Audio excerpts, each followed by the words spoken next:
January 7, 1943. Room 3327 of the New Yorker Hotel. A maid pushes open the door and finds an old man, dead for 2 days. No family, no friends. Just a few pigeons on the windowsill and a pile of notebooks nobody's allowed to read. That night, the lights across New York City burned on, powered by a system this man invented. The world was running on his genius, and it hadn't even noticed he was gone. Nikola Tesla was born at precisely the stroke of midnight between July 9th and 10th, 1856, in a small Serbian village called Smiljan, then part of the Austrian Empire. The sky was cracking with lightning. The midwife called it a bad omen. His mother looked at her newborn son and said, "No, he will be a child of light." She couldn't have known how right she was. Tesla grew up in a rural household. His father, a Serbian Orthodox priest, his mother, a woman who had never gone to school but could memorize entire epic poems and build mechanical tools by hand. He got his memory from her, and maybe his restlessness too. From childhood, Tesla's mind worked in a way most people simply didn't. He had a photographic memory, total, absolute, almost frightening. He could visualize machines in full 3 dimensions so vividly that he'd run them in his head for weeks, checking for worn bearings, stress points, faults, before ever picking up a tool. He barely needed drawings. Then, in February 1882, he was walking through Budapest's city park at sunset, reciting lines from Goethe's Faust, and it hit him. The entire concept of the rotating magnetic field, the engine that would power the modern world. He dropped to his knees and drew the diagram in the dirt with a stick. Tesla crossed the Atlantic in 1884 with 4 cents in his pocket, a letter of introduction, and a head full of ideas Edison had never thought of. Edison put him to work immediately, and Tesla delivered. When Edison reportedly promised him $50,000 to redesign his inefficient DC generators, Tesla worked nearly around the clock and pulled it off. Then Edison smiled and said, "Tesla, you don't understand our American humor. No money. No apology." Tesla quit on the spot, and the rivalry that would define the next decade had just begun. George Westinghouse saw what Edison couldn't, or wouldn't. Tesla's AC system could travel hundreds of miles without losing power. Edison's DC couldn't make it a mile. The war of currents turned ugly fast. Edison staged public electrocutions of animals to make AC look deadly. But science doesn't bend to showmanship forever.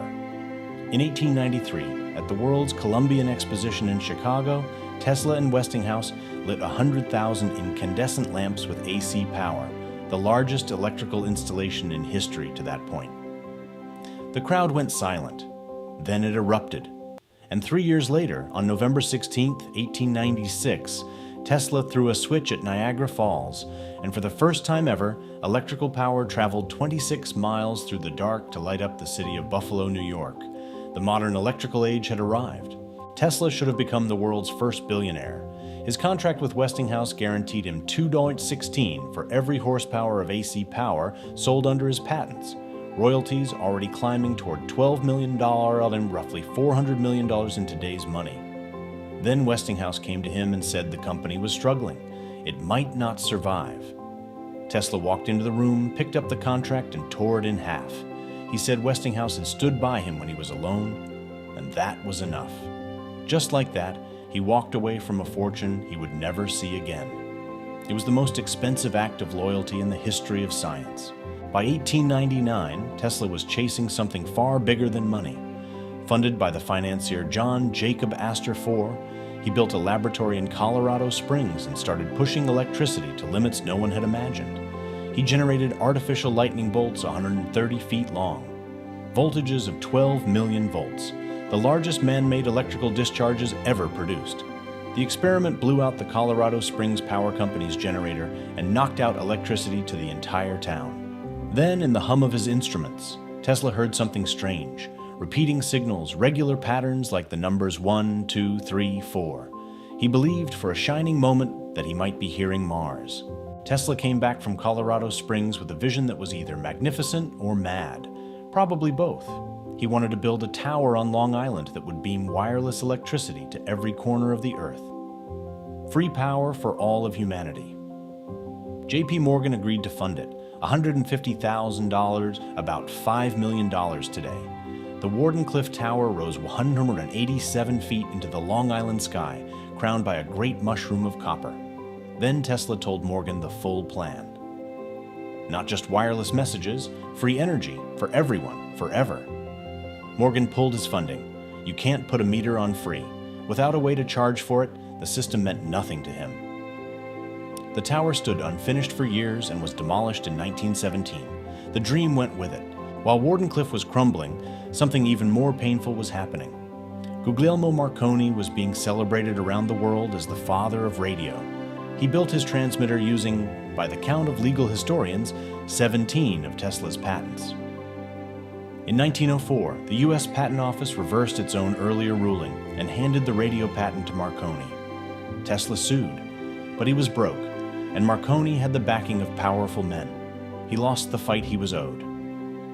Then in June 1943, 5 months after Tesla died penniless in that hotel room, the U.S. Supreme Court ruled that Tesla's radio patents predated Marconi's. Tesla was the true inventor of radio, he just wasn't alive to hear the verdict. Behind the genius was a man of extraordinary complexity. Tesla refused to touch other people's hands. He walked around a building 3 times before entering, always 3, never 2, never 4. He required 18 napkins at every dinner. He sent secretaries home if they wore pearl jewelry.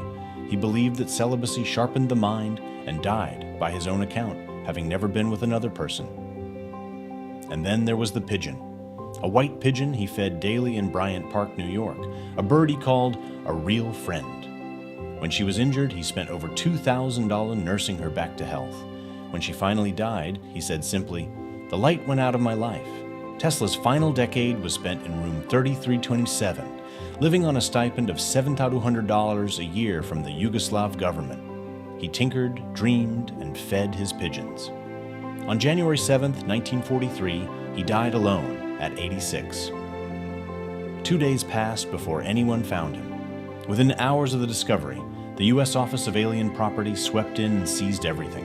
His notebooks, his equipment, every scrap of paper. The FBI classified documents related to his so-called death ray, a particle beam weapon he had tried to sell to the US, Britain, the Soviet Union, and Yugoslavia. The Soviets reportedly paid him $25,000 for the plans. Some of those seized documents remain classified or simply unaccounted for to this day. Here is where the story ends, and refuses to stay ended. Today, roughly 95% of the world's electricity runs on Tesla's AC system. The SI unit for magnetic flux density, the Tesla, was named in his honor in 1960, 17 years after his death. Modern MRI machines are measured in Teslas, and a company bearing his name reached a market value of over $800 billion, the most valuable company ever named after someone who died in debt and alone.